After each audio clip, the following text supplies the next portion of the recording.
Alors, mythologie grecque, parlez-moi de Plutarque. Vous avez lu Plutarque? Ouais. Alors, on va parler des Amazones, allez-y. Oui, d'accord.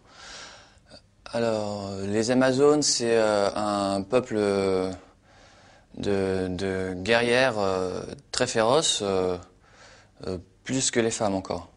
Plus que les femmes. Ça devait être quelque chose, alors. Vous pouvez rien faire. Alors, quelle est la capitale de l'Argentine? Je l'ai vu hier dans Mission Express. Ouais, allez, je vous aide. Je vous donne un indice. Ah oui, Buenos Dias.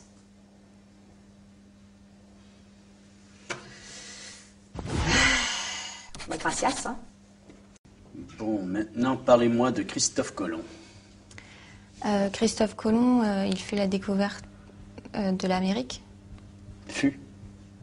Oui. Récitez-moi le passé simple du verbe faire. Bah, je fus, tu fus, il fume, vous fumez, nous fumons, ils fussent. On en fume du bon, là. Dites-moi pourquoi Jules César était considéré comme un dictateur. Donc il était considéré comme un dictateur parce qu'il était très capable de dicter plusieurs lettres en même temps, à la fois, d'un coup. Il était très rapide. Ouais. Quelle est la taille de Hong Kong? 10 mètres peut-être, un peu plus. Très très grand. 10 mètres, ouais. Très bien. Merci. Et quel est le poids de l'Internet dans l'économie mondiale? Bah ça, c'est assez important parce que comme il y a beaucoup de sites de rencontres, bah, du coup, il y a quand même aussi beaucoup de divorces par la suite. Donc ça veut dire que les gens ils se séparent et comme ils commencent à se séparer, donc faut commencer à aller chercher d'autres apparts, d'autres maisons. Donc au final c'est pas plus mal parce que ça relance l'économie, l'immobilier, tout ça. Donc en fait c'est bon. Est-ce que vous pouvez me parler des débuts de la civilisation chinoise? La civilisation chinoise, en fait, au début, les Chinois, ils n'avaient pas d'ordinateur, alors c'est pour ça que, en fait, ils comptaient avec leurs boules et... Avec leurs boules... Allez-y, développez. Baby-foot, quoi. Enfin... Avec les boules du baby-foot? Oui. Comme au baby-foot. Ah oui, comme au baby-foot. Ouais. Et au niveau de la Seconde Guerre mondiale, est-ce que vous pouvez me parler un petit peu de la chronologie du conflit?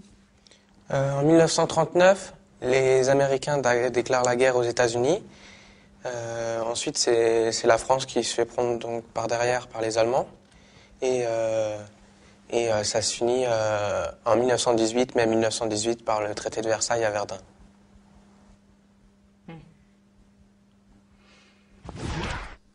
J'ai rien à dire, c'est parfait. Alors, quel est le taux de chômage des hommes et des femmes en France en 2009? Ça, je sais pas trop, mais je sais que les femmes sont plus touchées par le chômage que par les hommes. Ça, c'est pas juste. Alors, qui était Léonard de Vinci? Alors, Léonard de Vinci, c'était un grand écrivain, assez connu. Et donc, on peut dire, comme œuvre, il avait fait le Da Vinci Code, donc avec Audrey Tautou. Avec Audrey Tautou. Ah oui, d'accord. L'actrice. Ouais. Que s'est-il passé lors du dernier référendum européen? Ils ont voté non contre la prostitution européenne, en fait. Contre la prostitution européenne? Ouais. Qui a voté non? Tout le monde, sauf les Hollandais, parce que pour eux, ils aimaient bien la prostitution. Ah ouais. Et vous en pensez quoi, vous? Moi, je suis ni pour ni contre, en fait, parce que j'ai pas l'âge de voter. Alors, comment est formé un sonnet? Alors, le sonnet est formé de 2 quatrains et de 2 tiercés. 2 tiercés. Tiercés gagnant, bien sûr. Oui, pour... Non, enfin, il y a 2 quatrains, 4 et 2 tiercés avec 3. Il ne faut pas que ce soit dans le désordre, en tout cas. Non, c'est d'abord les quatrains, après les tiercés. D'accord, merci bien.